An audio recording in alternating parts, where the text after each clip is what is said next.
Assalamualaikum warahmatullahi wabarakatuh. Sekarang kita sampai ke pertemuan ketiga. Semoga dalam keadaan sehat selalu. Tema perkuliahan pertemuan ketiga ini adalah tipe dan tahapan perencanaan. Intinya kita akan belajar tentang latar belakang tipe perencanaan itu apa aja, tahapan perencanaan itu apa aja, dan tipe perencanaan yang akan kita bahas di sesi ini adalah comprehensive planning.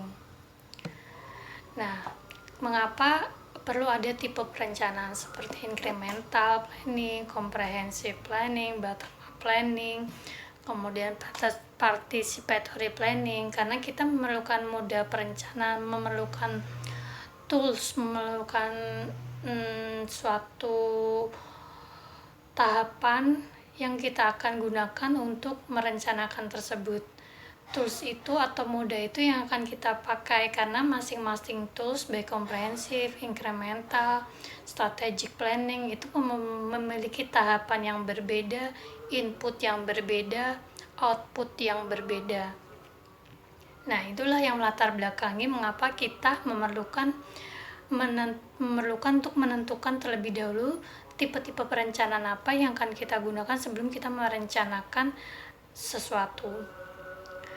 Secara garis besar, tahapan perencanaan itu terdiri atas pertama, identifikasi isu. Kemudian kita menentukan tujuan, sasaran, pencapaian apa yang akan kita sampai untuk perencanaan tersebut. Kemudian input data, observasi lapangan, survei, kemudian pengolahan data tersebut, interpretasi data, kemudian menyiapkan data-data apa saja yang digunakan untuk perencanaan, sumber daya, data, kemudian alat dan bahannya, metodenya apa, alat analisisnya apa. Kemudian sampailah pada tahapan implementasi dari perencanaan tersebut.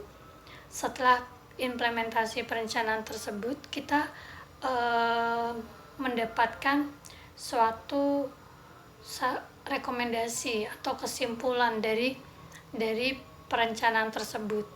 Rekomendasi, kesimpulan, dan hasil. Dari itu kita bisa melakukan evaluasi, monitoring terhadap hasil dari perencanaan tersebut. Kemudian kita review, kita analisis kembali apakah perencanaan tersebut sudah tepat atau belum. Apabila belum tepat, maka dilakukan kembali ke tahapan dari awal, yaitu identifikasi isu, penentuan dari pencapaian tujuan, sasaran, kemudian interpretasi data yang didapatkan dari survei, observasi, dan itu adalah sebuah skema atau diagram dalam melakukan sebuah perencanaan. Hal apa saja yang harus ada di perencanaan atau karakteristik apa aja dalam perencanaan? Perencanaan itu harus memiliki tujuan, sasaran, pencapaian, kemudian rekomendasi. Rekomendasi itu bisa berupa alternatif-alternatif, pilihan-pilihan dari skenario-skenario perencanaan yang kita buat. Kemudian perencanaan itu harus bersifat untuk merencanakan masa depan, untuk melihat ke depan, tetapi kita juga harus mempertimbangkan apa yang terjadi di masa lampau dan apa yang terjadi di saat ini. Sebagai contohnya adalah kita merencanakan suatu kawasan. Apabila merencanakan suatu kawasan, mengapa harus melihat ke masa lampau? Misalkan kita melihat sejarah-sejarah adanya bencana, mungkin di tahun 1800, di tahun 1900 pernah terjadi bencana, pernah terjadi tsunami, ataupun pernah terjadi gempa bumi. Nah, itu harus kita pertimbangkan untuk perencanaan ke depannya. Secara sederhananya, perencanaan itu bisa diawali dengan survei, observasi lapangan, untuk mendapatkan data, analisis, dan perumusan rencana.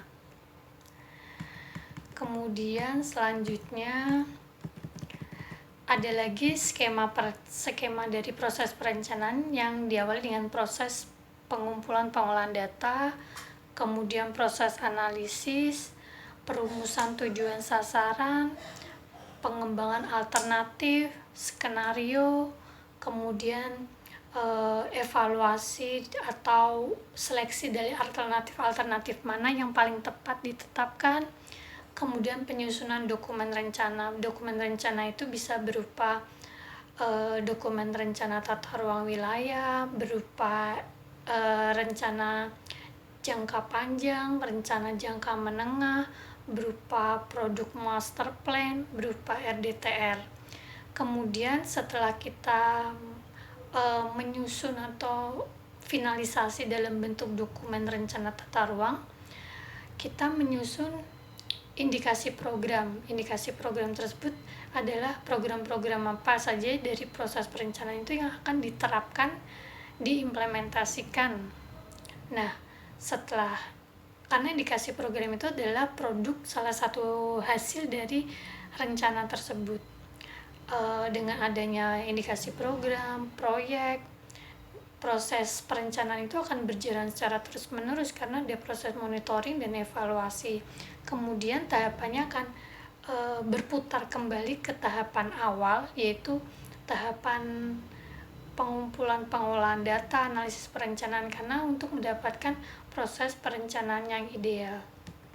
Kemudian kita lanjut adalah contoh dari comprehensive planning. Mungkin sudah pernah belajar tentang comprehensive planning. Comprehensive planning itu suatu perencanaan yang bersifat selara menyeluruh dan dan secara holistik, karena